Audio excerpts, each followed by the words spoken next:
for really attending. And of course, our team here at the Commission and the partners for really assisting into preparing this meeting as we are building up to the AU-EU summit. Our objective today is to ensure that we anchor education at the heart of the Africa-EU strategy and the trilateral AU-EU-UNICEF partnership, and commit to invest in the priority area of access to quality education for all, including, of course, higher education and vocational training, equity and inclusion, leaving no child behind, and teaching and learning of skills and competencies that respond to the needs of local economies in life in the 21st century. You see in the program that has been shown. Can you go back to the program, please, so that we all appreciate what we have? And this program is composed essentially of an opening session, which will be moderated by myself, and then it will be followed by a panel discussion, building skills for the future, and where we will have intervention of eminent personalities, including the chair of the SPC, Honorable Elioda Tumitiwe, who is the Minister of Science and Technology and Innovation of Uganda. And after the question and answer, we'll draw a conclusion and a way forward. So briefly presented, this is the program of the meeting, and we look forward to a very good one. So with that, without further delay, I would like to at this time invite the Secretariat to play the video statement of the opening remark of His Excellency Joseph Borrell, the High Representative Vice President of the European Union. Ms.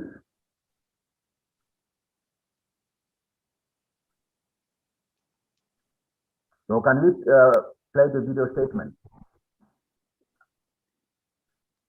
Colleagues and friends, when we talk about education, we all know what is at stake. The quality of our societies, the promotion of human rights, gender equality, sustainable development, fair economies, the protection of the environment are all deeply linked with the quality of education worldwide. Even before COVID-19, universal access to good education was a distant goal, and now the pandemic has exposed and exacerbated deep inequalities. Progress towards achieving the United Nations Sustainable Development Goals has slowed, and the poorest countries are now unlikely to meet education targets. In fact, less than 10% of Africans between 18 and 24 years old are enrolled in some form of post-secondary education or training. There is a wide education exclusion and a fragile and protected crisis that makes the access to a free, inclusive and quality education more challenging. We, the European Union, we are at the forefront of supporting education worldwide, also as a leading international donor when it comes to child support, and closely working with its multilateral partners, from the African Union to the United Nations. In the midst of this crisis, we have also an opportunity to build back better, to make sure that children all over the world can have access to quality education. Education empowers and helps to give young people and children a voice and to become positive agents for change. To this aim, education systems need to align with the evolving economic trends, be it on digital or green, investing in education and skill development by providing young people with education, training, skills, and preparing them to seize opportunities from changing societies is a central strategic priority in our partnership with Africa. At a time when Africa and Europe are engaging to renew their partnership, the COVID-19 crisis also presents an opportunity for rethinking the role of education systems as vital institutions in building resilience and peace. With the European Union and the UNICEF have been close partners in many countries, especially in Africa. In the Central African Republic, for instance, we have joined our forces to provide care and support for socioeconomic reintegration of children affected by conflicts, foster families, psychological needs, response and protection in the time of COVID-19. We are determined to keep joining forces to guarantee that young people, women and girls in particular, have greater access to inclusive and equitable quality education. Our joint investment in education, science, technology, and skills development will help create sustainable growth, because only together we can achieve the common objective established in the Agenda 2030 and in the Agenda 2063. It is in our interest, but is mainly in the interest of the whole world. That's why I thank you a lot for your attention.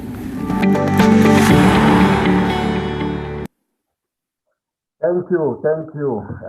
It's indeed a pleasure to really express our gratitude to the Vice President who provided his remarks in absentia. Bonjour à tous, je vais faire cette vidéo qui est un peu courte pour m'adresser à Exostéry.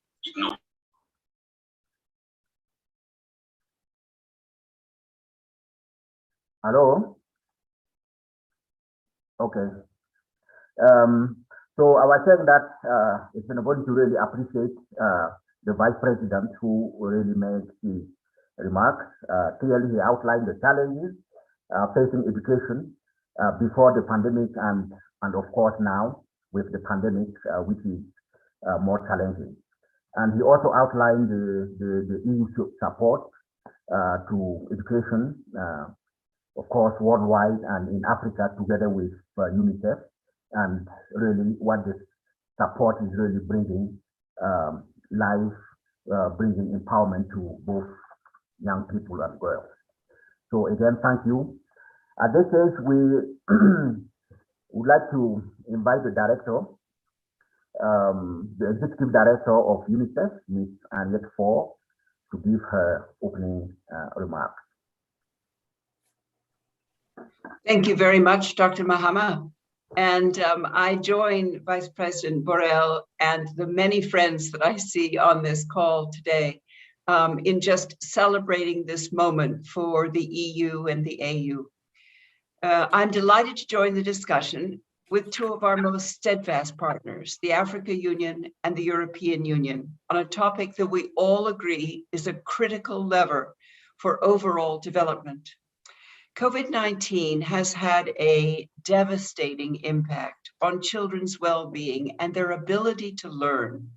When I speak to young people, they often tell me how much they value their education, and it is their one sure pathway to enter a bright future that's filled with their hope and their dreams and prosperity, a way of making a living in this world.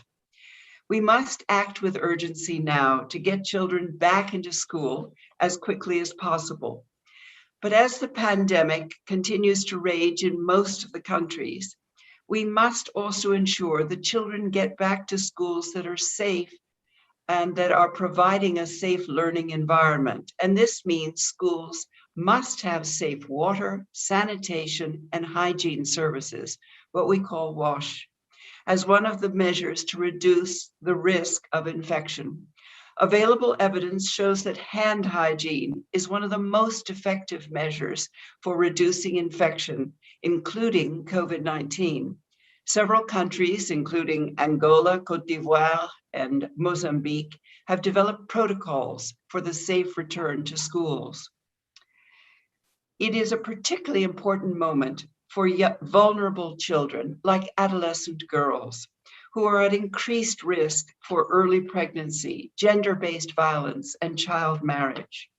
Opening up better means that girls must be at the heart of our efforts so that they have a chance to have targeted policies and that we've created safe and very gender responsive school environments. Countries like Ghana and Sierra Leone and Uganda have passed special measures on the re-entry of pregnant girls and youth mothers as part of their back to school campaigns.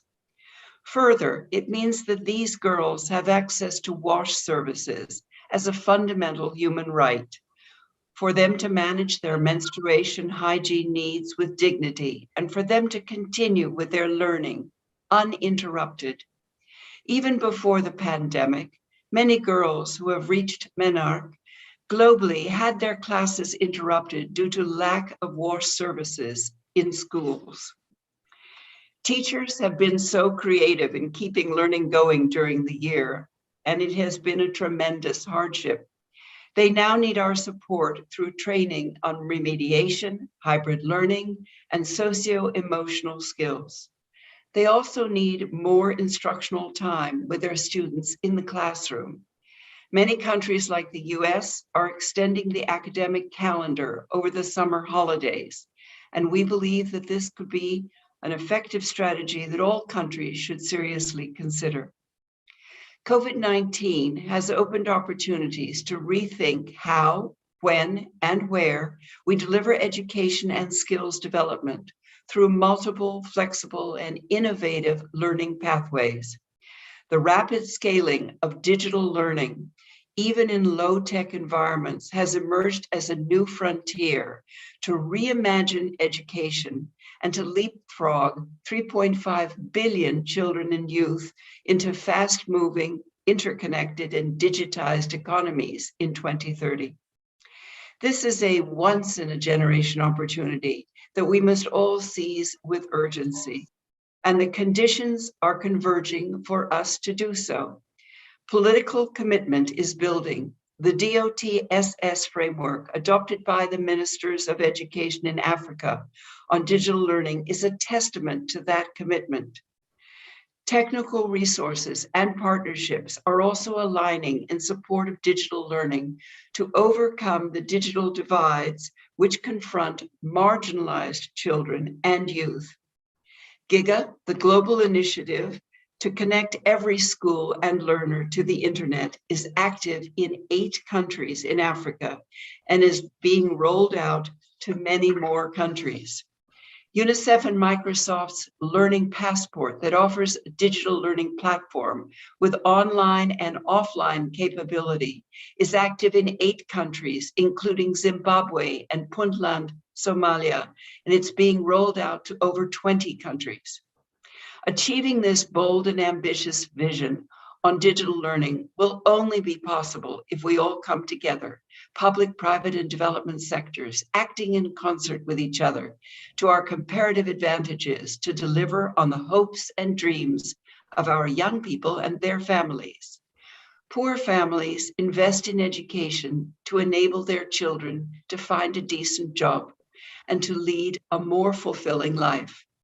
Digital learning is a key to accessing a comprehensive set of skills, foundational, transferable, entrepreneurial, and job-specific, that all boys and all girls need to transition to work and to life.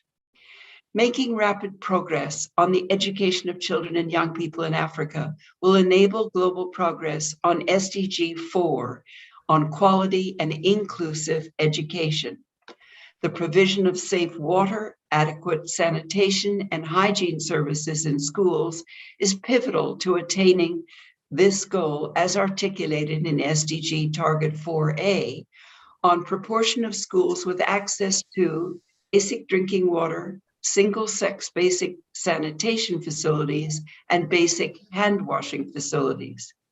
That is why UNICEF dedicates almost 40% of its education resources to Africa.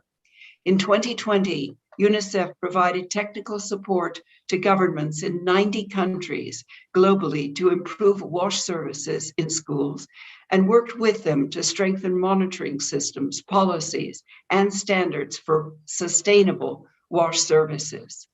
We believe that through this partnership of august institutions like the Africa Union, and with the support and commitment of longstanding friends like the European Union, we can deliver on the hopes and dreams of children, youth, and their families in Africa for a better life. Thank you very much, Dr. Mahama. Thank you, thank you. Let's join hands to really appreciate the Executive Director of UNICEF for her wonderful remarks.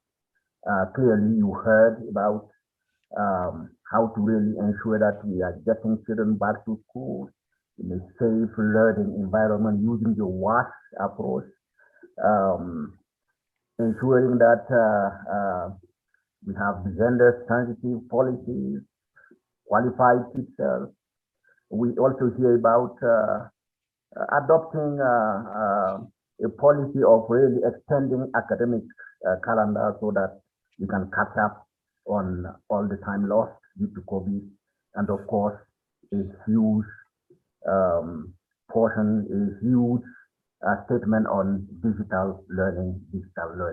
So again, thank you for your wonderful remarks.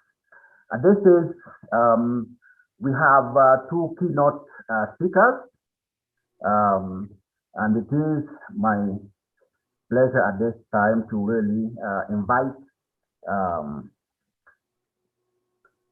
the first keynote speaker, who is the Commissioner for International Partnership, European Commission, His Excellency, Jutta Urpilainen. Your Excellency, you have the floor. Thank you very much, dear friends. In her Nobel Peace Prize speech, Malala Yousafzai called on her generation to be the last that sees empty classrooms, lost childhoods, and wasted potentials. The pandemic has reversed years of progress on education and human development. The time to answer Malala's call is now. We must act fast, and we must act strategically. Nowhere is this more at stake than in Africa. We need a partnership on education with our African partners. And on this, I have three key messages for you today. First, the EU believes that a strong, modern EU-Africa partnership is at the heart of our global recovery efforts. Together, as national partners, we can lead a smart, green, digital, and just transformation. We can turn some of the great challenges facing us into solutions. But we will only succeed on one condition. Human development, and especially education, must be central of our partnership. And this is why my political priority is on strengthening education systems. Focus must be on sub-Saharan Africa, with the most out of the school children and youth. And this is why I have decided to increase EU investments in education from 7% to at least 10% in the regions under my responsibility. Second, this investment must reach every girl and boy from primary and secondary education to higher education and vocational education and training. It must support teacher training. As a former teacher, I know that the quality of education ultimately depends on the teachers. Teachers drive learning, guide the dreams and ambitions of children and young people, and facilitate transformational change at all levels of education. So we must give them the tools to do so. Dear friends, we must pay particular attention to promoting girls' education, as girls are more likely to lose out on education during the crisis. For example, we must fully exploit digital innovations for inclusion. We must also help match skills with jobs. 450 million young Africans will enter the labour market by 2035, and 75% will end up working in a job that does not yet exist. We need to make huge strides to ensure that young people have the right skills. And we will do so in the EU and must equally strive to support our African partners' equal ambitions. And this brings me to my final point. There is no one-size-fits-all solution. Contexts are different, education systems are different, labour market needs are different. The EU will therefore strategically use a mix of modalities tailored to the potential, capacities and needs of partner countries. And I am convinced that strength will come from partnerships. The EU will, with member states in a Team Europe spirit, maximize the impact and results on education on the ground. We are equally determined to reinforce our multilateral partnerships, notably with the African Union and with the UN agencies, starting with UNICEF and UNESCO. In the spirit of true inclusive multilateralism, we will continue to work with civil society, the private sector, and global education partners like the Global Partnership for Education and Education Cannot Wait. Dear friends, we will make education a top priority of our EU-Africa strategy. And we would like to do so with our African partners, but also with the whole education community. Today, as part of our overall consultations on the various partnerships of our strategy and ahead of the AU-EU summit, we will listen to you and take key recommendations for our work. With you, we will build a partnership on education and skills for the future. Thank you very much. Thank you, Your Excellency, Commissioner, for your wonderful intervention. You clearly indicated the effect of the pandemic on reversing some of the progress and gain made in education over a long period. You also indicated the importance of the partnership, and indeed the three messages that you outline really show how the European Union values its partnership as a means to really reverse the trend and ensure a quick recovery under the COVID. That's why you believe that and you were moving ahead to increase your investment in education from 7 to 10%.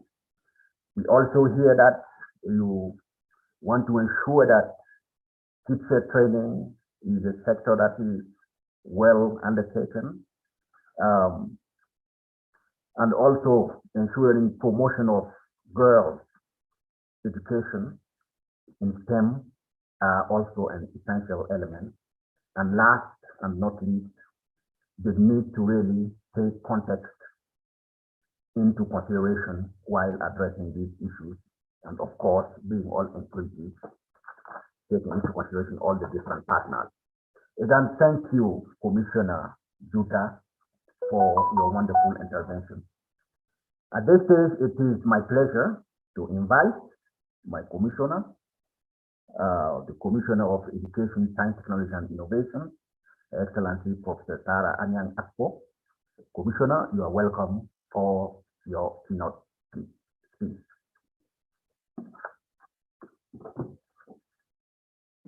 Thank you very much, Director Dr. Mahama. Sincere gratitude to all the previous speakers. I want to recognize the presence of my sister, Her Excellency Juta Upalena. I want to recognize the reading we got from the VP, Mr. Joseph Barrell, and of course, our sister, Her Excellency Henrietta Fore, and all these distinguished partners who are listening to us and who have joined this meeting. Before we start, I think we should observe a minute of silence because Africa is bereaved. President Deby of Chad has passed away today at the front line of battle.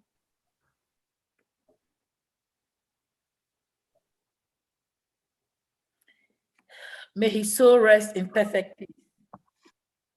Excellencies, distinguished ladies and gentlemen, esteemed partners, it gives me a great pleasure, and indeed it's quite an honor to join you today on behalf of His Excellency, Dr. Musa Faki Mahamat, Chairperson of the African Union Commission, and on my own behalf, I would like to welcome you all to this very important virtual meeting on building skills for the future within the framework of our hybrid partnership among our institutions, the African Union, the European Union, and UNICEF.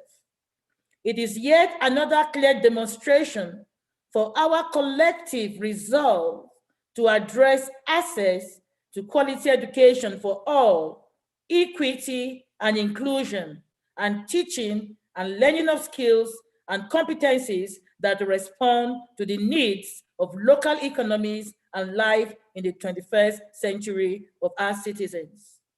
It is a pleasure to listen to all the previous speakers emphasizing on these particular points. Prior to emergence of COVID-19, Africa's education system was already facing crises in learning, ensuring equity, relevance, and affordability. According to the UNESCO Institute for Statistics, Africa has the highest rates of education exclusion. Over 1/5 of children between the ages of about 6 and 11 are out of school, followed by 1/3 of youth between the ages of about 12 and 14. Additionally, almost 60% of youth between the ages of about 15 and 17 are not in school. Significantly, COVID-19 pandemic has exacerbated the situation and threatens the development efforts made so far by the African Union member states, global partners, and all stakeholders. The COVID-19 pandemic has foregrounded deep-seated inequalities in access to education, learning outcomes, and digital connectivity, and exposed weaknesses in education systems, including inadequate water and sanitation in many schools. It is now a year into the pandemic, and fears over potential impact of these challenges are even greater in Africa. Left unchecked, this learning crisis may worsen, increase learning poverty, and adversely impact students' well-being. Moreover, the African Union firmly believes that it is important to jointly and collectively act urgently and tackle these education challenges in the continent. COVID-19 pandemic revealed the major limitations in the use of digital resources for learning and teaching that we must collectively address as we work with member states to strengthen, restore, and build up resilient education systems on the continent as critical interventions for the recovery process as schools reopen and learning resumes. Sincere gratitude to UNICEF for the work they are already doing with member states. Excellencies, ladies and gentlemen, Africa's development blueprint, the African Union Agenda 2063, that speaks of the vision of an integrated, prosperous, and peaceful Africa driven by its own competent and skilled citizens can only be realized if we consolidate on education. The Agenda 2063 specifically takes off an aspiration to catalyze an education and skills revolution and actively promote science, technology, research, and innovation with the ultimate aim of building knowledge, human resources, capabilities, and skills for Africa's future. The envisaged education and skills revolution will only be possible if those charged with making the revolution to happen take action. We must walk the talk and go beyond rhetorics. We must invest in education, educational infrastructure, and the various things needed to make sure that we have quality education in line with the Continental Education Strategy for Africa and the Agenda 2030 goal number 4. It is therefore enlightening that this event has provided a platform for engagement of distinguished thought leaders from the public, private, and social sectors seeking solutions to achieve the desired education and skills development outcomes. Additionally, one of the pillars of the Continental Education Strategy for Africa is the strengthening of capacities through a coalition of actors to enable a credible participatory and solid partnership between government, civil society, and the private sector.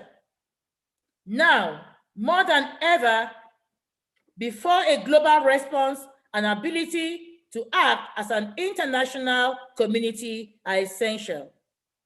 Implementation of the Continental Education Strategy for Africa and the Sustainable Development Goals Education 2030 Agenda and the Continental Technical and Vocational Education Training Goals requires that all stakeholders work in a coordinated manner towards our common vision for pursuing the development of various thematic priority areas of education and human resource development.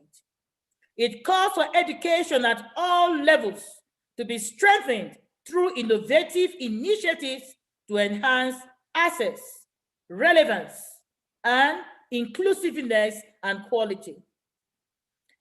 Ladies and gentlemen, excellencies, to assist member states whose education systems are still grappling with challenges associated with the digitalization of learning, the African Union Commission is in the process of developing the Digital Education Strategy for Africa to provide practical way forward for our governments and other stakeholders for implementing digital learning. At the STC, at the Ministerial Extraordinary STC that we had April 2020, we insisted that there was need for us to bridge the digital divide and also invest in green energy. The Department of Education, Science, Technology, and Innovation has also adopted the DOTS, the DOTSS framework, which seeks to offer an integrated approach to transforming Africa's education systems with a focus on D for digital connectivity, O for online and offline learning opportunities, T for teachers as facilitators of learning, and S for safety online and offline, and the last S for skills-focused learning provision. In strengthening Africa's education systems and developing greater resilience for future shocks, we must work on mobilizing human and financial resources to ensure universal access to digital infrastructure, tools, and modern learning technologies. Ladies and gentlemen, excellencies, additionally, we must bolster education governance through strengthening the capacities of education managers, teachers, trainers, and learners themselves to engage in distance and online learning, making use of the best use of digital resources and tools. In conclusion, the strong partnership approach initiated among the African Union, the European Union, and UNICEF, trilateral collaboration will enable us achieve more results through enhanced synergies while tapping on each other's strengths and increased alignment with national government priorities and plans. As learning resumes, our attention and efforts are urgently required in the following key priorities. 1, ensuring that the most vulnerable children are back to school and reach the ones who may have dropped out. These also include a renewed attention to learners in fragile and conflict-affected countries and regions.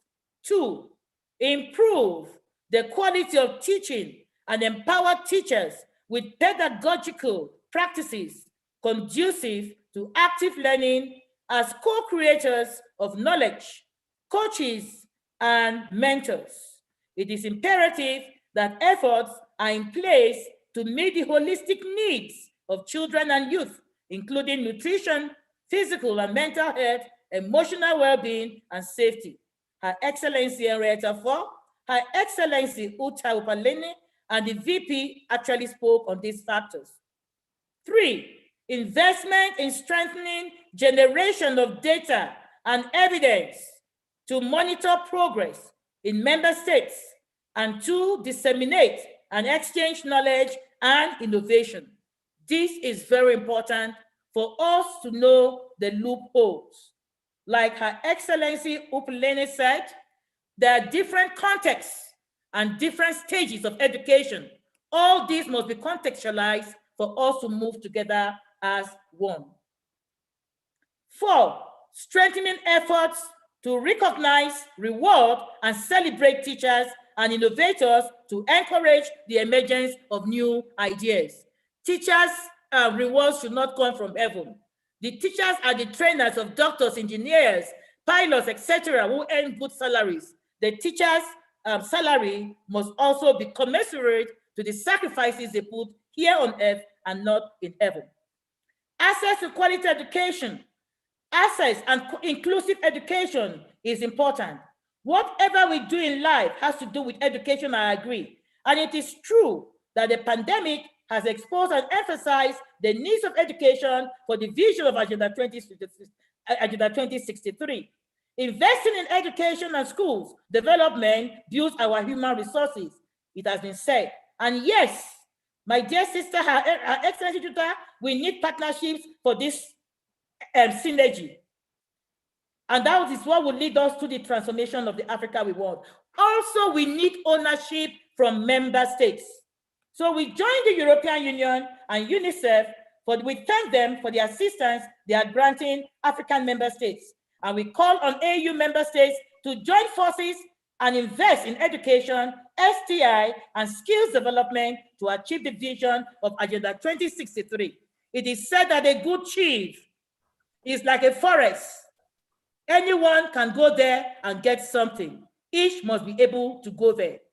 And it is also said, smooth seas do not make skilled sailors, and a leader who does not take advice is not a leader.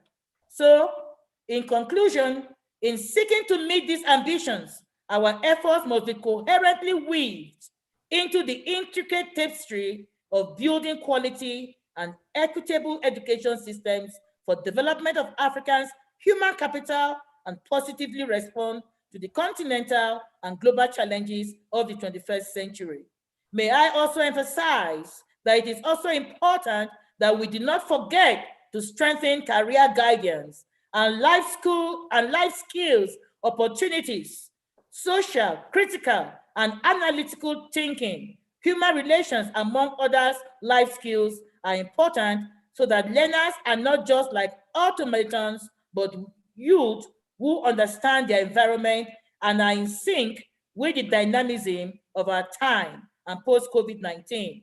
The African Union Commission is part of this journey and will play our part so that together with the African Union, with the European Union, with UNICEF, we can develop a vibrant education and skills development systems that drives Africa's economy towards sustainable development. Because, as has been said, human development and education must be central, and education must be central. And as a former Deputy Vice Chancellor and as a professor, I know the power of education to change and drive change. And that is why Madimba said, education is the greatest weapon that can transform the world. Thank you very much for listening to me. Master Ginalo. Director, over to you. Thank you, Commissioner, for this rich and for this very rich speech that contains very, very useful information.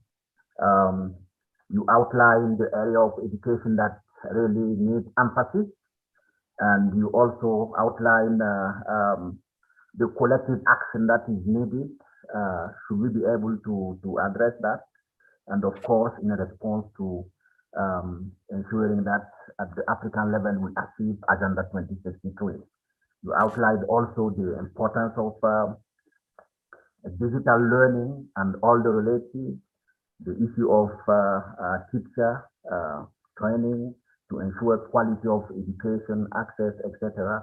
Again, Commissioner, thank you for this rich and wonderful, very informative speech. So with that, I think we are close to the end of this session. We have taken a little bit more time than what we're supposed to do, but that's because all the interventions were very, very rich. And I really want to thank them for all the distinguished officials who basically attended this session and really delivered these wonderful remarks. You know, one thing that is clearly coming is really the need to work together, the inclusiveness, so that we can deliver what we need to deliver for education to be able to respond to the needs of socioeconomic development in Africa. And all the different actors are really ready and are looking forward to start a partnership that can really deliver. So with that, I would like to again thank them for their contribution. And at this time, I would like to introduce the moderator, Mr. Mohamed Sidibai. I hope he's with us. Mr. Mohamed is a youth champion for the Global Partnership for Education and the staunch advocate for access to education for all. So allow me also to take this opportunity to appreciate GPE's technical support for this event. And with these words, I want to send it over to Mohamed. Mohamed, are you there? Please take it. Yes. Thank you, Dr. Mahama, for a wonderful intervention. Before we start this session, I would like to go over some quick house rules. Brevity is our friend. In the interest of time, it is my job as a moderator to get this event moving, but also to make sure that we conclude on time. So therefore, I please ask and implore each and every one of your excellencies and all members of this panel to please stick within the time frame that you are given. And as you continue, once in a while, I would encourage you to look at the screen, because I will have a time that tells you time up. And when you do see this, I encourage you to please wrap up your very important point. With that in mind, my name is Mohamed Sidibe, Youth Champion at the Global Partnership for Education and the Law Graduate. GPE has been delighted to support this event and the theme of the panel, Building Skills for the Future. Then you can transition, of course, it's important, everything that we're doing here today. Today, We deal with the greatest learning crisis ever faced, with increased inequalities. COVID-19 has impacted more than 1.6 billion children worldwide, causing 500 million to start learning, and at least 24 million are projected to drop out. This, of course, adds to the 250 million which were already out of school before the pandemic. In Africa, COVID-19 has disrupted the landscape of education, limiting how students can access learning. This disruption has left over 20 million learners out of school at pre-primary level, 160 million at primary level, 56 million at secondary level, and 8 million at tertiary level, no access to continuing learning and teaching facilities across the continent. We are calling on all education stakeholders at the local, global, national, international, and country level to come together, to act with speed and at scale to invest in education and implement innovative initiatives that improve the reliance and quality of African education systems and ensure continuous learning. There is a need to innovate, take advantage of the digital revolution and strengthen education systems.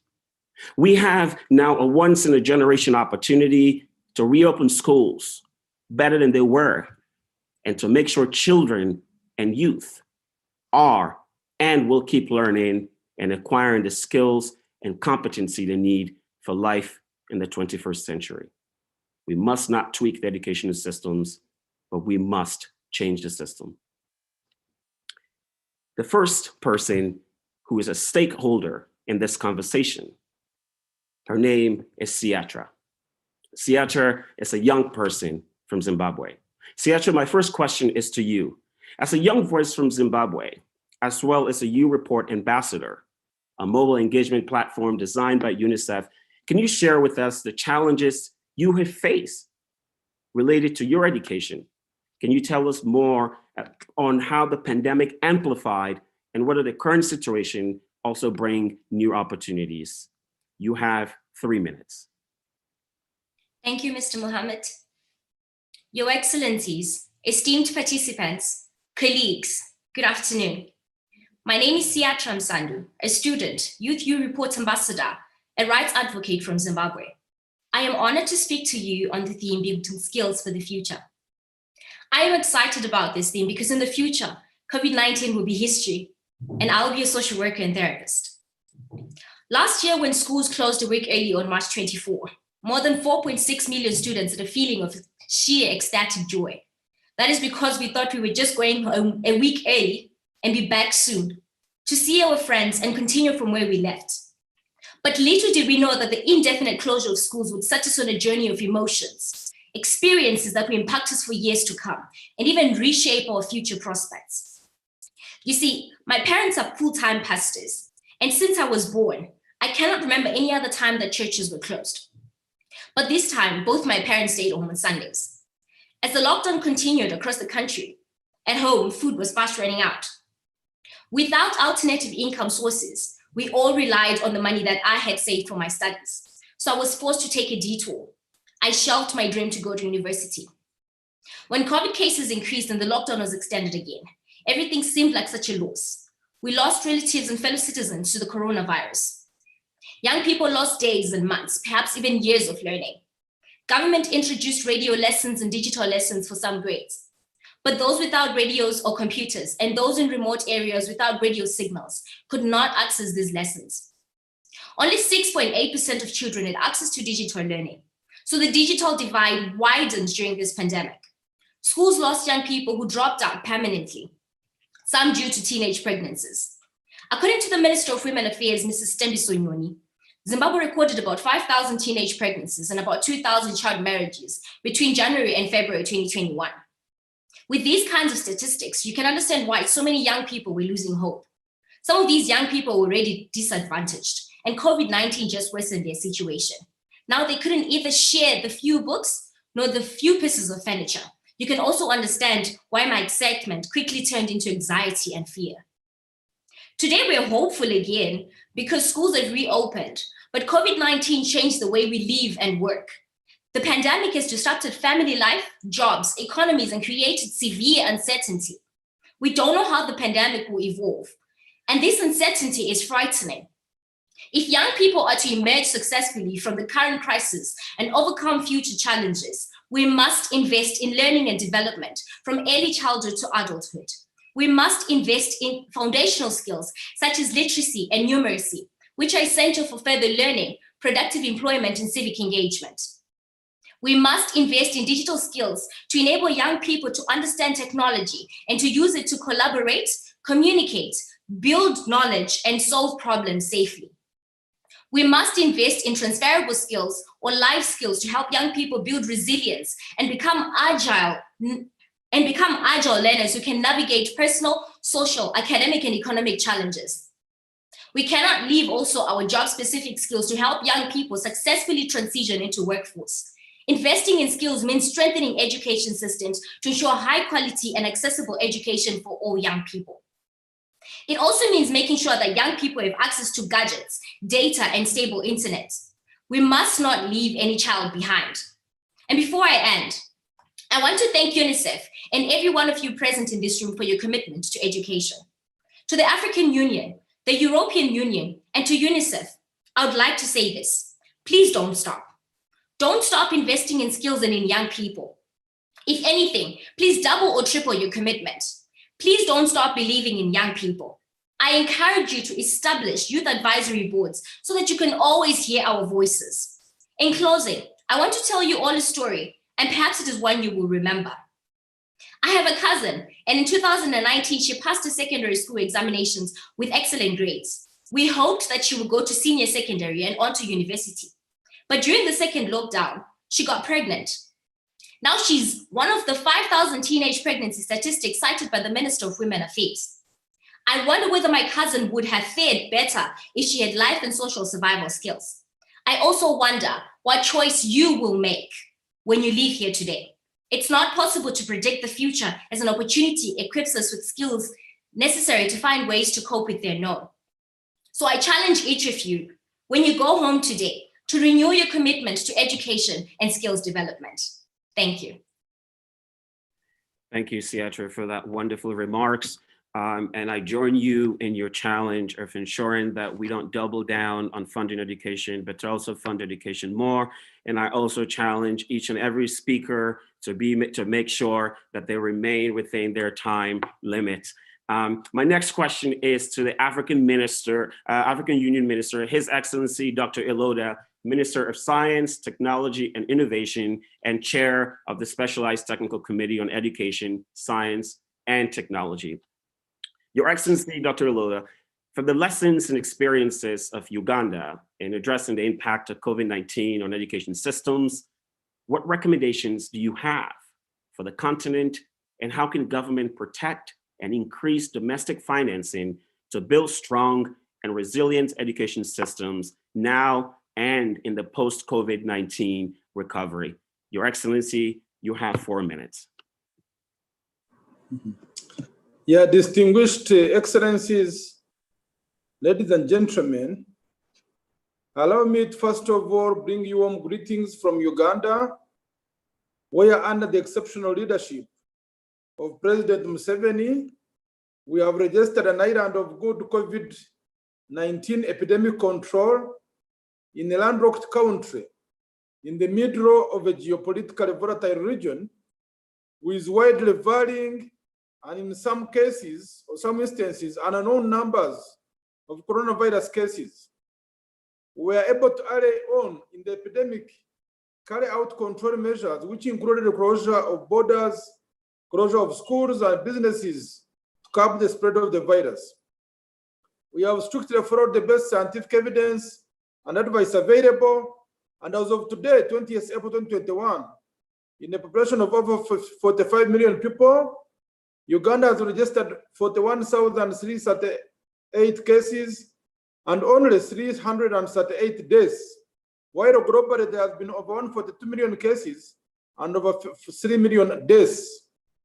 The government of Uganda has initiated various initiatives and investments through the Ministry of Education to ensure that learners were able to continue with schools through online classes, television, radio, and printed reading materials. The challenge has been inadequate ICT infrastructure and technologies. Permit me also to bring to you, Excellencies, greetings from the AU Specialized Technical Committee on Education, Science, Technology. During our meeting in December 2019, one of the critical decisions that we arrived at was the expeditious establishment of an education system, an education science and technology fund, which was long requested for. We hope that this fund will aim at supporting human resource development, digital transformation, research, innovation, and technopreneurship. It is worth noting, colleagues, that Africa now has a population of about 1.3 billion people and is projected to grow to 2.5 billion by 2050. However, it's a continent with limited infrastructure, roads, railways, electricity, and safe water, as well as households with lots of essential needs lacking, including home appliances. We continue to source for these products as well as companies to build our infrastructure from outside Africa, as many young Africans are sold to modern day slavery in foreign lands, and others die in the Sahara Desert or get buried in the Mediterranean Sea cemetery while struggling to go to Europe in search of work and livelihood. We need to give young Africans skills and resources to produce what we need in Africa and build our infrastructure, thus getting income and jobs. We believe that the African Education, Science and Technology Fund, as well as any domestic financing, should contribute towards the improvement of Africa's competitiveness in the 21st century. With skilled and well-educated workforce, state-of-the-art and well-equipped laboratories, to ensure that science can contribute to bring solutions to the problems that Africa is facing, including lack of properly educated and appropriately skilled human resource. Ladies and gentlemen, the recommendations that I have include: we must focus on emotional and intellectual recovery and rehabilitation of learners and teachers and trainers, other than the hectic curricula that has been the norm since schools opened. At the moment, productivity in all aspects is very low, and routine methods of teaching and training gives more stress to learners and trainers. Many learners in Africa dropping out of school. We need to modularize higher education and TVET to respond to the needs of the world of work and to allow learners financially support themselves while training. Governments must revise and realign their funding priorities, especially budgetary allocation to life skills and others. And of course, eventually, finally, in domestic financing, we need to protect and increase domestic financing. But this involves widening the tax base as well as allocating more funds to invest in ICT for education for learners and for teachers. Widening the tax base requires striking delicate balance at a time when economies have been affected by the corona pandemic. This pandemic has been a wake-up call for all of us and the continent at large to ensure a resilient education system that can withstand risks. I thank you for listening. Thank you, Your Excellency, for that wonderful comment. And I think you are right. We do need to prepare Africa for the 21st century to be competitive. And to do that, we must invest in our education systems in order for us to be competitive. And my next question is to the Portuguese Education Minister, Brandão Rodrigues. Questions? Mr. Brandão, could you tell us more about the EU's approach and response in addressing education challenges during COVID-19 and beyond, and how this could contribute to reinforce the EU-African partnership in that sector? Your Excellency, you have 4 minutes. Thank you so much. It's a pleasure to participate in this panel. Dear Excellencies, European Union and Africa relations are at the center of the Portuguese presidency of the Council of the European Union priorities.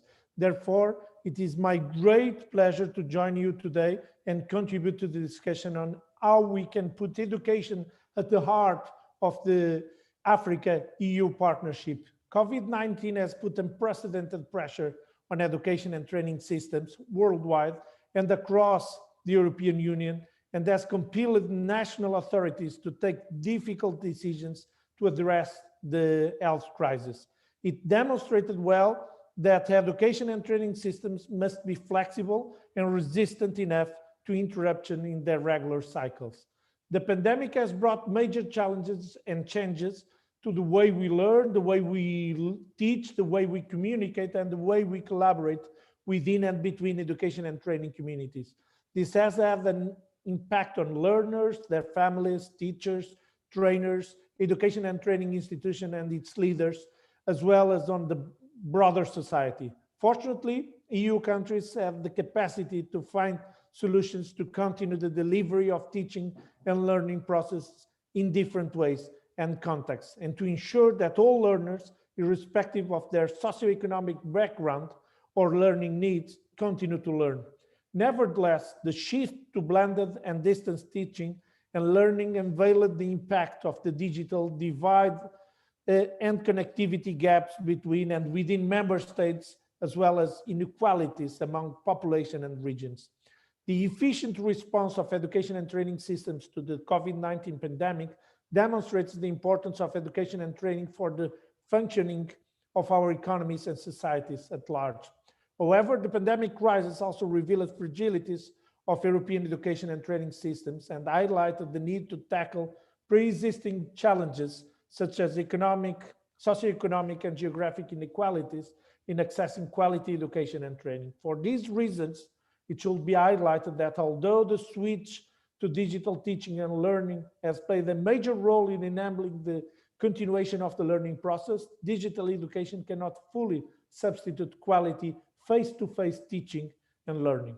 Therefore, even if reducing the negative impact of COVID-19 through mitigation measures is essential, there is a need to adapt to challenges beyond the current pandemic crisis and build on Europe's and world's resilience, addressing these issues in a structured way in which education has a vital role to play. It is essential in the middle of the pandemic crisis to recognize the role of education and training for the development of fairer, more social, more sustainable, more digital, more resilient and more knowledge-based societies, contributing to put the economy in the path of recovery and growth, making it more future-proof and capable of overcoming the twin transitions, the digital one and the climate one.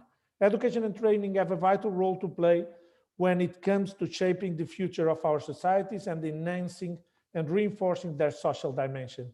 In these exceptional circumstances, there has been a remarkable collaboration between member states who have shown solidarity and mutual support in a time of crisis by regularly exchanging information on their national situations, challenges, or envisaged or already implemented measures and plans, as well as, where possible, openly sharing educational resources.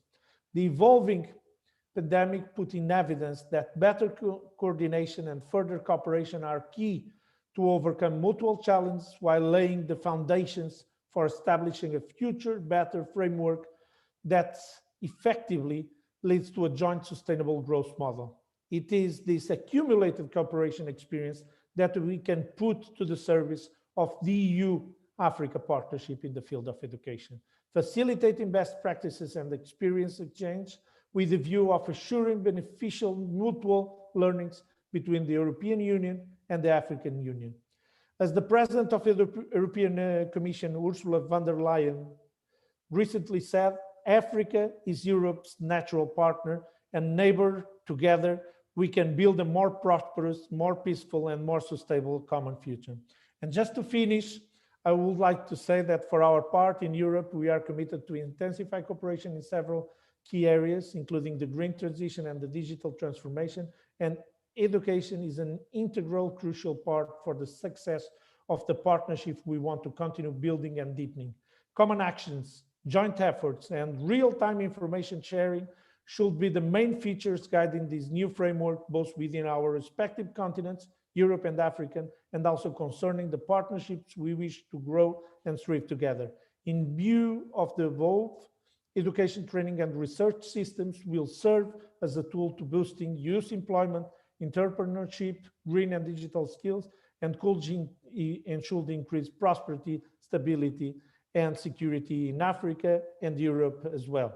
We believe that collaboration between education institutions, both in Africa and Europe, helps to attract the best talent worldwide and to promote peer learning and joint international projects. In conclusion, we are convinced that quality education is not only a human right, but also essential for an inclusive, equitable, and sustainable recovery of our societies. If we learn how to better cooperate together, we will achieve for sure our common goals. Thank you so much. Obrigado você, Excelência. You did make a very important point, which is education systems are facing unprecedented pressure. And usually when we do have this, you see education takes a back burner, and it is important that education systems and just reshuffling of priorities, education system does not end up at the bottom, because we do need education. Education is a nexus for ensuring that the next generation has a better chance. And people oftentimes who are at the forefront of this fight are teachers.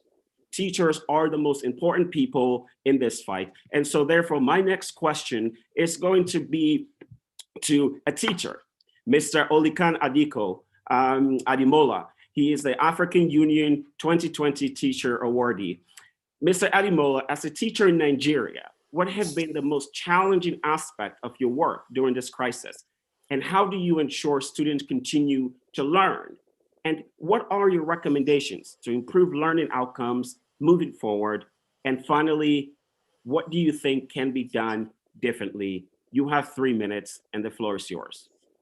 Oh, thank you, and Your Excellencies and ladies and gentlemen. So I'll jump right straight to the question. So the challenges for us right here when the pandemic broke out was, where do we start? There was a kind of a confusion in the land. Who are the people that will kind of help us out? Are we going to look at our teachers that we've abandoned for a lot of period of time? Are we going to talk about the decade and the lack of devices for our students back home? Are we going to talk about internet penetration and all that?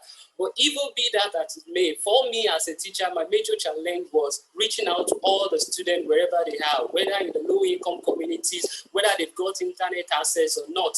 So I was fortunate to be drafted in the team that work in our own state on what we call the remote learning. So we're able to gather teachers, and the first thing for me was training these teachers, because we gathered the teachers together on how to develop content, and we found out that many of these teachers were just using the smartboard for the first time, or they were just learning about PowerPoint for the first time. So the first thing we did was to first of all train the teachers and then set them on all these devices. So we're able to create content for them on TV, on radio, and we also moved to the website so that the student that couldn't join while the classes were going on TV or radio could do like a playback, maybe because of power outage and what have you. And we also did what we call Dropbox for the students in low-income communities. So we had teachers in all these communities that will take the content to the students in their local communities, and they teach the student maintaining the social distancing rule, of course, and at the same time encourage them to drop their notes anytime they are done with their homework at a designated place. Then the teacher will go back there and pick it up, mark it, and return it back there.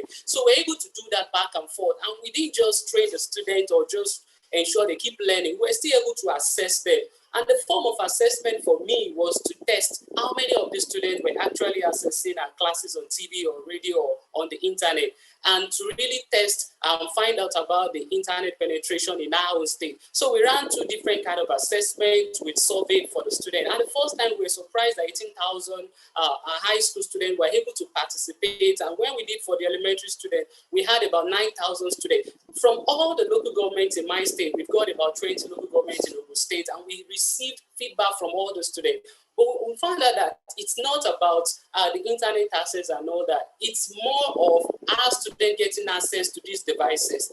So my recommendation is we shouldn't just stop after we're getting things that are gradually getting back to normal, all the gains of COVID-19 in quotes. We should continue to do more of what we call teacher professional development, because that became clear, evident during that program. I was able to do a small survey of different countries and the rules guiding their professional development. And I find out that many countries here in Africa do not have a clear policy of professional development for our teachers. I saw a lot of countries in Europe with about 30 hours compulsory PD for teacher annually. But here in Africa, we're not doing that. So I love the way that the SDG goal is being structured. It's quality education, not just education. It's good that we are talking about number of out-of-school students. We should also focus more on the students in our school at the moment. How well are they learning? And I love how Her Excellency Opelino puts it, that the students of today will be working, the jobs are not even existing yet, just like we're not having what we call machine learning experts several years ago. So I hope we focus more on the professional development of our teachers so that they can take Africa to that height that we deserve. Thank you. Thank you very much. And it's important, like you said, some very important stuff, which is that, you know, we cannot afford to lose the gains we have made, whatever little gains they may be.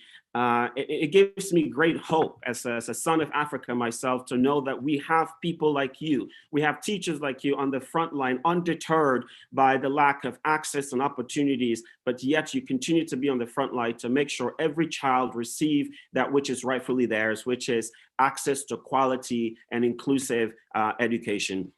You know, my next question is going to go to UNESCO and specifically to Ms. Stefania Giannini, the Assistant ADG for Education. Ms. Stefania, from the onset of the pandemic, UNESCO launched a global education coalition to support learning continuity with a strong focus on Africa and teachers as a flagship. Building on innovations and lessons learned from this past year, what priority actions should the international community be rallying around to avert the risk of dramatic educational setbacks in Africa and instead make this educational recovery a transformative one? You have 4 minutes and the floor is yours.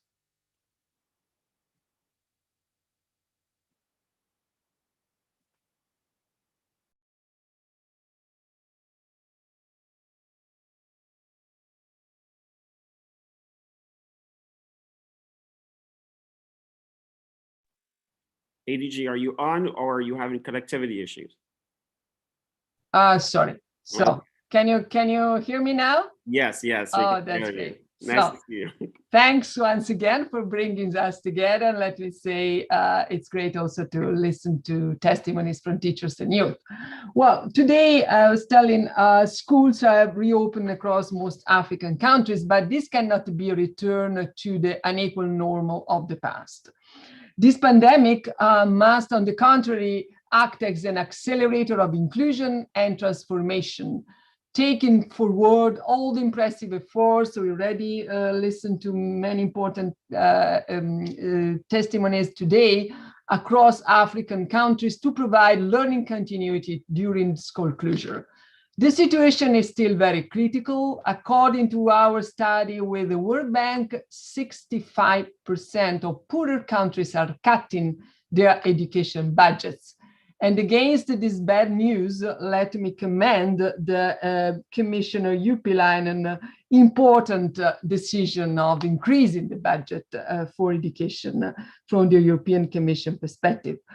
Well, a sustainable recovery needs to prioritize education and skills together with healthcare, jobs for green and digital economies. And the scale of the crisis demands for clear goals and joint action. And this is a bit the spirit of the mission of recovery in education in 2021, just launched by UNESCO, UNICEF, and the World Bank. It's about the 3 priority areas: all youth and children back in school receiving comprehensive support, ensuring all children receiving support to catch up on lost learning, and supporting teachers and incorporate digital technology into their teaching. You mentioned innovation and lesson learned, and let me focus a bit on a UNESCO Global Education Coalition initiative launched 1 year ago and counting to date 170, more than 70 members active in 30 African countries. We are focusing on win-win scenarios for the continent, and this is a bit really the main mission we have, empowering its booming youth population from the primary schools to higher education and Tibet dimensions. I will focus on three main priorities. First, speeding up investment in digital learning and skills. Second, and this calls for enabling local environments, new partnership models, including with the private sector. I can mention a very concrete example. The Imagine a Call platform is a very clear telling example of regional partnership and working on the ground, supported by GPE, the French government, the councilmen, and private sector partners, and serving 10 Western African countries. Second priority is investing in building the skills of teachers, including in digital tools and pedagogies. We support from the EU. We have embarked on a 4-year project to strengthen teaching in the G5 Sahel countries. And through the Global Teacher Campus under the Global Coalition, we aim to train 1 million teachers this year, including 100,000 in Africa, of course. Third and last, building skills for the future means investing in the digital transformation of Tibet and skills development systems in Africa. With the African Union and several donors, we have just launched a Pan-African initiative to make this happen. And this is very much unlocking the potential of human capital that the continent has and increasingly will have in the future. Finally, really last but not least, it's about gender responsive systems to be built. And from the launch of the coalition, UNESCO campaign to prioritize girls' education, our Girls Back to School Guide, launched with the African Union and partners, sets out measures to drive progress while this year's G7 will be a key platform to support gender equal education. With all the partners here today, let me conclude on that. We are working on the how. The strength of the global cooperation mechanism in education is an essential dimension of the working together and acting better together. And let me thank all partners and the European Commission, especially Commissioner Urpilainen, for the strong support to this collective responsibility and efforts on this crucial process. Thank you. Over to you, Mohammed.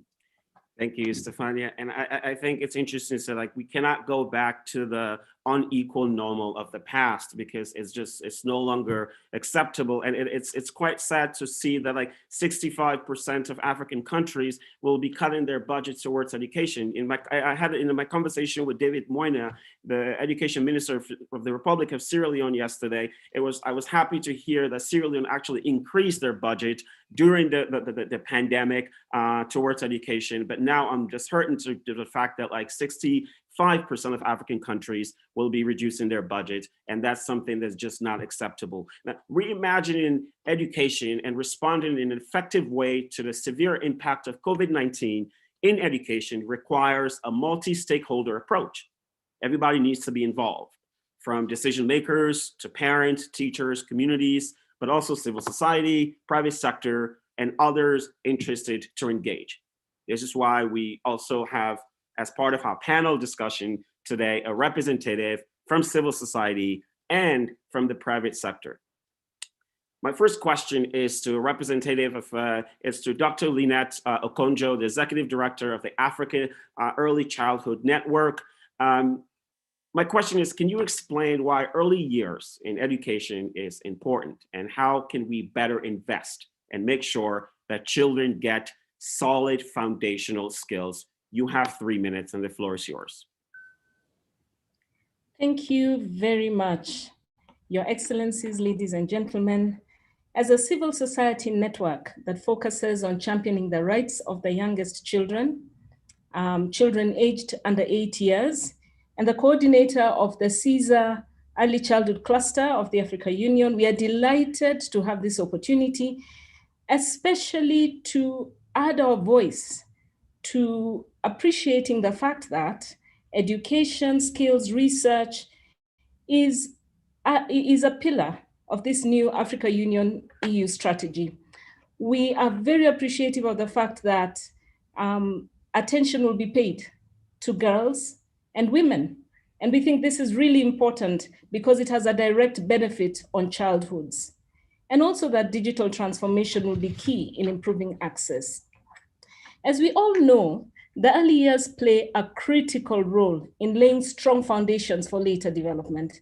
Research evidence points to the fact that when in the early years, children are given opportunities for early learning of good quality, and they receive warm and responsive caregiving, are kept safe, healthy, and well-nourished, they are set on a trajectory for success and prosperity. They will perform better in school, they will be better adjusted socially and emotionally, they will be more productive, communities will flourish, economies will grow. The sad reality, however, is that in our region, 2 out of every 3 children are denied this opportunity due to poverty, poor care, and malnutrition. We really cannot address the issues affecting our education system without addressing the challenges at the foundational levels and focusing on equitable and quality educational opportunities for our youngest children. Before COVID, pre-primary gross enrollment rate was just about 33%. An estimated 57 million children in Africa were not yet enrolled in pre-primary. Access actually was skewed in favor of the wealthy. The wealthiest children had 4.3 times greater chance of attending early childhood programs. In fact, only one country in our continent has access to 2 years public free pre-primary schooling. The situation is not good when we talk about building strong foundations. And that's just one aspect. Quality is a huge issue. Monitoring and evaluation, another huge issue. COVID-19 just made this situation even worse. Much has been said about the effects of COVID on education. I really want to emphasize 5 points. 1, we really are looking forward to this partnership paying special attention to including young children in global, regional, and national COVID-19 response plans to ensure early learning does not fall further down on the list of global, regional, and national priorities. As it is, we have less than 53% of the countries investing adequately, investing at least 2% of the education budget on early childhood. We need to rethink the service delivery, monitoring, and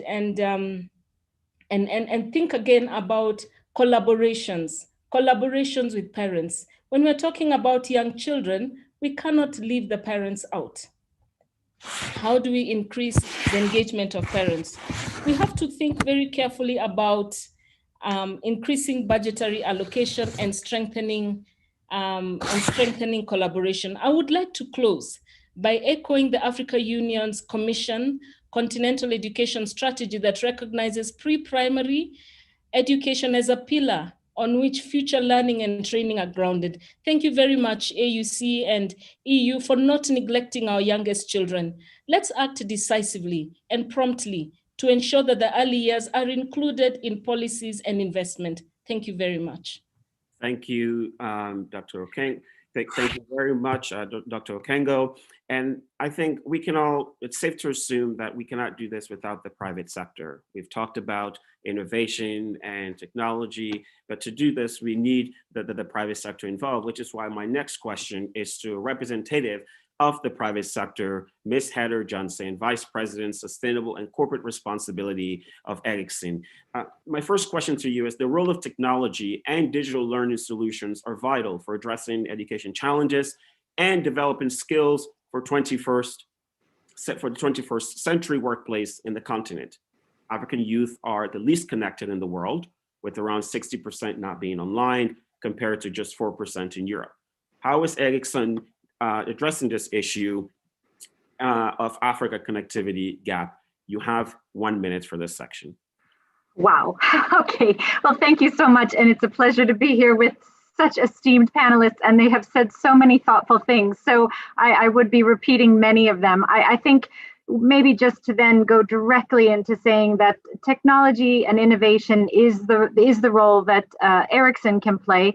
We are delighted to be partnering with UNICEF in the GIGA initiative, which is, we believe, through the experience that we have had in partnerships and interventions using technology for sustainable development, we believe that it is such a strong one because it is looking across, government, financing, and the private sector to realize this very audacious goal of connecting every school to the internet by 2030. And those connected schools really, I think, will be, an amazing platform to empower a generation of learners.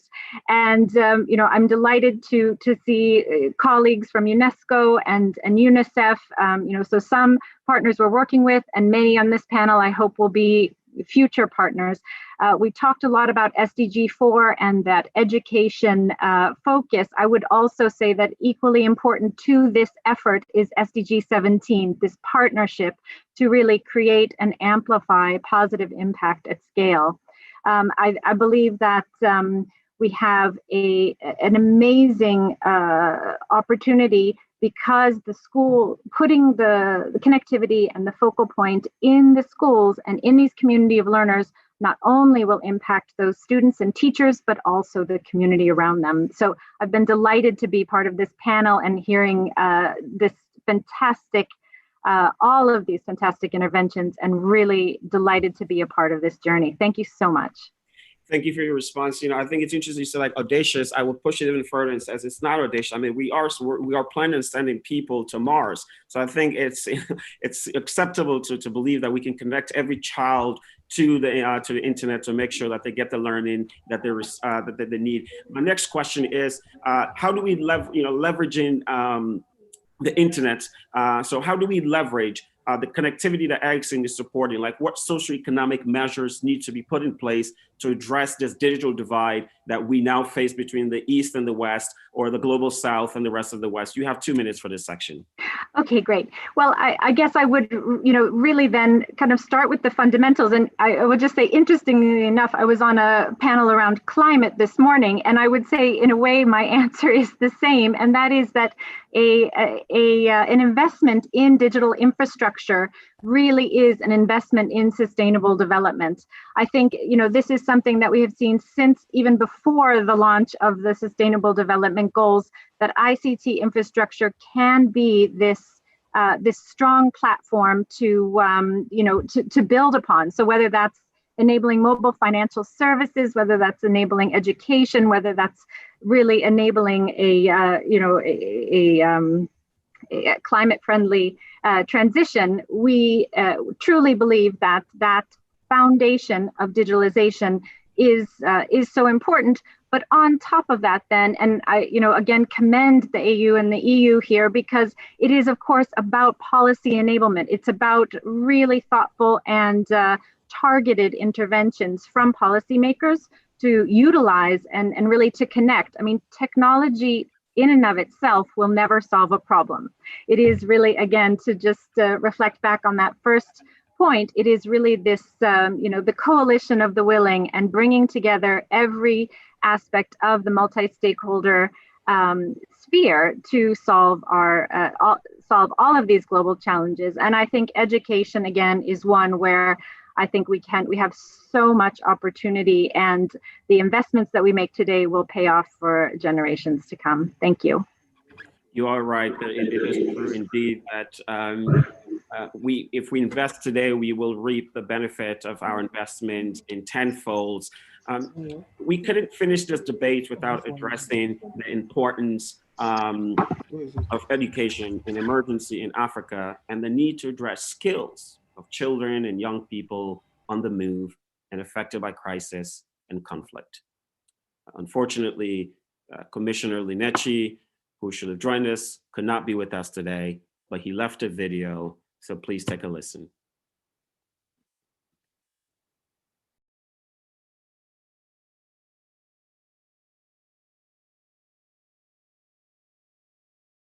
The debate today on skills and education is very well placed in the run-up to the EU-African Union Summit.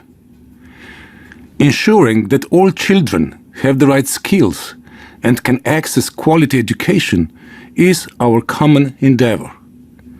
As Commissioner of the EU in charge of humanitarian assistance, my focus is on those most vulnerable: children affected by crisis, conflicts, natural disasters, health epidemics, or pervasive violence. They need our particular attention, our collective action, and well-coordinated support. When education of children is disrupted by an emergency, there is a high possibility that they will never return to school. And without education, there is little hope for a better future. Education can also be life-saving. This is where children traumatized by conflict and forced displacement find a protective and stable environment. This is where we can address their specific social, emotional, and psychosocial needs. Education is also protection from early child marriage or child labor. I'm committed to the goal of bringing girls and boys back into education within 3 months of an education disruption, and making sure that vulnerable children do not drop out of school. Greater investment in education in emergencies is something I will continue to strongly support and advocate for. Hence, we have set our own target at 10% of the EU's humanitarian aid budget. Over the next 7 years, EU funding for education in humanitarian contexts will total €1 billion, reaching some 15 million children and youth affected by crisis and conflicts. This funding will help them benefit from equitable, safe, and quality education. In implementing many of these projects and reaching these objectives, UNICEF continues to be an important and valued partner of the EU to respond to children's needs in emergencies. We are counting on UNICEF and all our partners and stakeholders to help overcome the significant challenges to education in emergencies, especially now when these were made more difficult by the current COVID-19 pandemic. The pandemic has exposed deep inequalities in access to education and quality learning. It showed a deep digital divide. But our partners have been creative. They used innovative, digital-based solutions to deliver education. At the same time, they also relied on alternatives, such as pre-registered offline content or TV and radio-based teaching. Going forward, we need more emphasis on girls' education, considering the huge disparities in enrollment and retention rates and literacy levels. Finally, we also need to work more closely between humanitarian and development approaches to offer a comprehensive education experience. We should have credible pathways to integrate refugee and forcibly displaced children into national education systems. Only this way we offer them a durable solution, a chance to become full contributors to economies and societies of their host countries and communities. The ideas that will flow from this discussion in the lead-up to the EU-African Union Summit, as well as further communication with our partners, will be instrumental in deciding on our further actions in this regard. Thank you.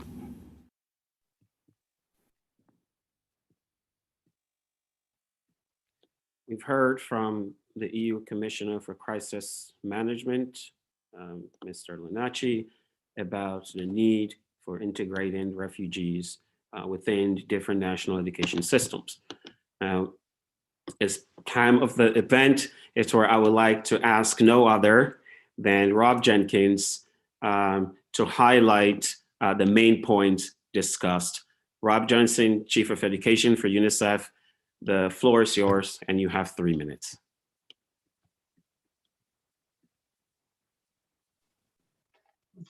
Thank you very much for this opportunity. I really appreciate all the amazing contributions from around the world, from various perspectives.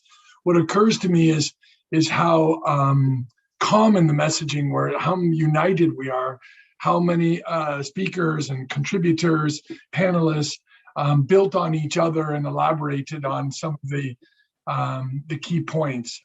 In this brief time that I have, and I really do appreciate this opportunity, and I recognize how busy everyone is, so I will be very brief. I'd like to speak to 3 points. One is on education financing. One is on the second is on education recovery, also on digital learning and skills specifically. Let me just zero in on financing to begin with. Many have stressed the importance of protecting education financing in the coming months and years, and we all recognize, I know everyone on the call and everyone that's contributed recognize how important ensuring adequate financing is to education during this challenging time. Some have also recognized, and I think we all recognize how challenging that will be, recognizing the multiple priorities and pressures that governments all over the world and others and households are facing, including the importance of sufficiently funding health during this time, including restarting the economies, contracting fiscal space in many countries. So it is indeed a big ask and a challenging ask. And I think those of us in education have to recognize that. But we also, as many people have mentioned during this conversation, we also recognize just how critical it is to continue to fund education sufficiently, to protect education budget despite these challenges, as schools are reopening, to ensure that's adequately financed and also to enable the transformation.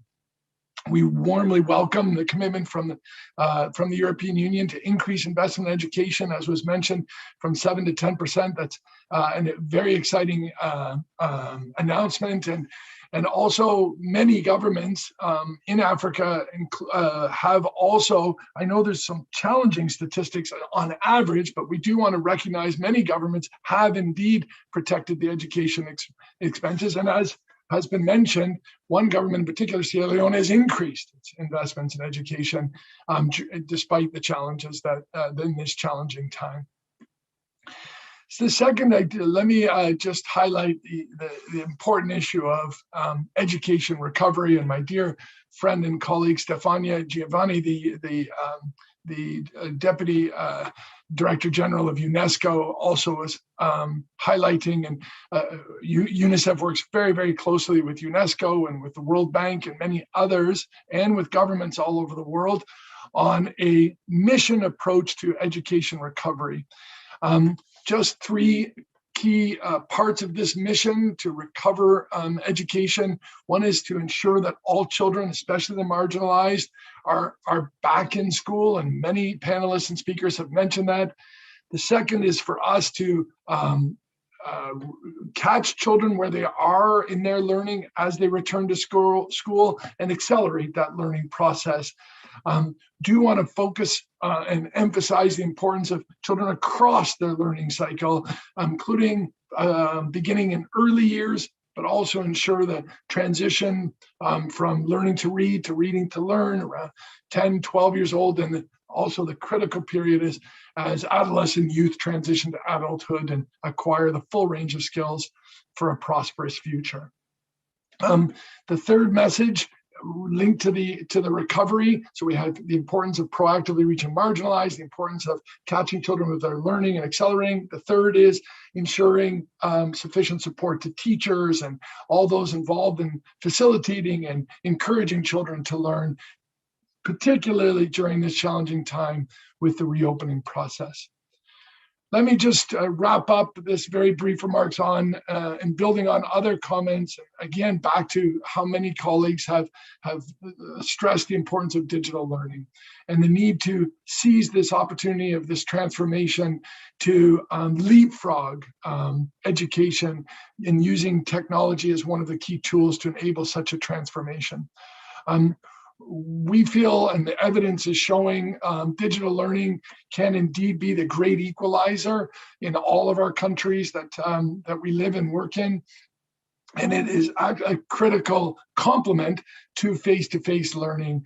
UNICEF's Reimagine Education initiative calls for expanding access to world-class digital learning, again, as the great equalizer, to connect every school, and many have mentioned that, and every child in the school to the internet, to provide children and youth with devices, to ensure that the content over the networks that is learning related is affordable to all, and to provide engagement opportunities for youth to enable such a transformation. So 5 key components of the Reimagine Education initiative, which has is a very ambitious goal, no modest goal, in a sense of a very ambitious goal to transform education systems in as quickly as possible. Many great examples of indeed this transformation happening, and we're encouraged by these and look forward to rolling those out in many countries around the world.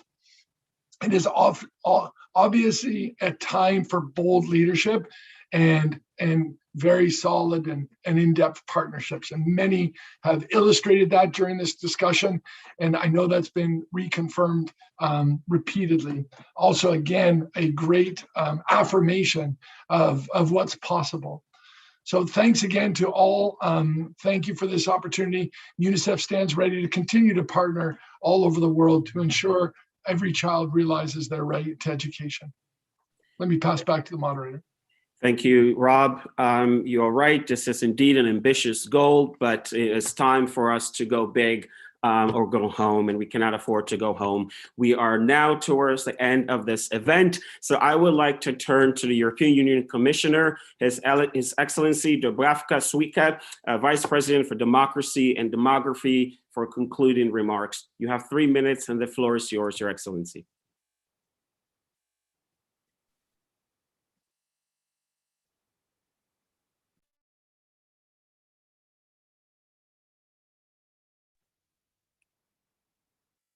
Your Excellency, are you there? Or are you having, oh, there you go. We cannot hear you. Can you hear me now? Yes, please. Sorry for this. I wanted to say hello, good morning or good afternoon, dear colleagues, dear partners, dear students. I'm delighted to be with you here today as we discuss one of the most important topics that guides our lives, education. We held a consultation with children on our recently adopted European Union strategy on the rights of the child. One of them told us that school is life. As a former teacher myself, I have to congratulate the teachers here for your great efforts to educate children under the very difficult conditions during the pandemic. Schools open the windows to the world. They keep children safe and healthy, helping them to explore and thrive. The massive school closures during this pandemic took this crucial part of life away. Prior to the adoption of our child rights strategy, Sarafina, a young girl from Ghana, sent us an important video message. She told us about children who need to work, who are unsafe and unable to go to school. Sarafina told us in a powerful and eloquent way that it was her heart's desire that we achieve a world free of violence and harm to children. Children and young people like Sarafina are agents of change. They are inspiring and remind us of our humanity and of our shared responsibility to join forces to respect, protect, and fulfill the rights of every child, and to build together with them healthier, resilient, fairer, and equal societies. This brings me to today's event. We spoke about severe impact that COVID-19 has had on children, especially on the African continent. We touched upon a variety of key issues which help us shape the way forward for our partnership on education. Let me highlight the most important ones. First, we proposed a lifelong learning approach to education. This is one of the most effective approaches to ensure that girls' and boys' rights and needs are recognized and realized in a gender-responsive and age-appropriate way. Second, we discussed pathways to reimagine learning in line with the African Union's education strategy for Africa 16 to 25 and Agenda 2063. Third, we will reinforce the partnership and multi-stakeholder commitments to support education in Africa between the European Union, African Union, EU member states, the United Nations, civil society, private sector, the global education partners, and all that are interested to engage with us. We all agree that we need to bring the most vulnerable children back to education, help those affected by school closures due to the pandemic to recover and catch up, and to provide inclusive education, including increased e-learning opportunities. This also means that we need to educate girls and close the education gap in relation to boys.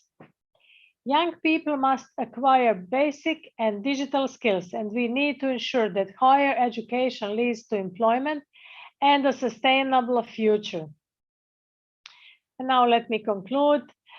With a fitting quote by Nelson Mandela, Madiba, "Our children are the rock on which our future will be built, our greatest asset as a nation. They will be the leaders of our country, the creators of our national wealth, who care for and protect our people." Let us not leave one stone unturned to ensure that children, such as the young girl Sarafina, whom I spoke about in the beginning, can become these rocks for Africa's societies. This makes education a central feature of the partnership between the African Union and the European Union. I thank you all warm-heartedly for your commitment and look forward to our cooperation in the future. All the best. Thank you very much, Commissioner Suika. Thank you for your wonderful remarks. And now we are towards the very, very end of what has been a very wonderful panel. And I would like to ask Her Excellency Commissioner Agbor, if she's around, for a last 1 minute call to action for everyone involved. Your Excellency, if you are still here, you have 1 minute and the floor is yours.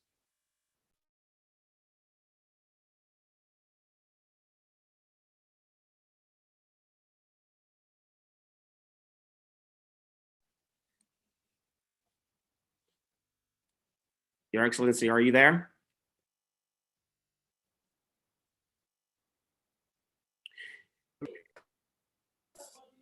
Her Excellency is on another meeting. She's multitasking.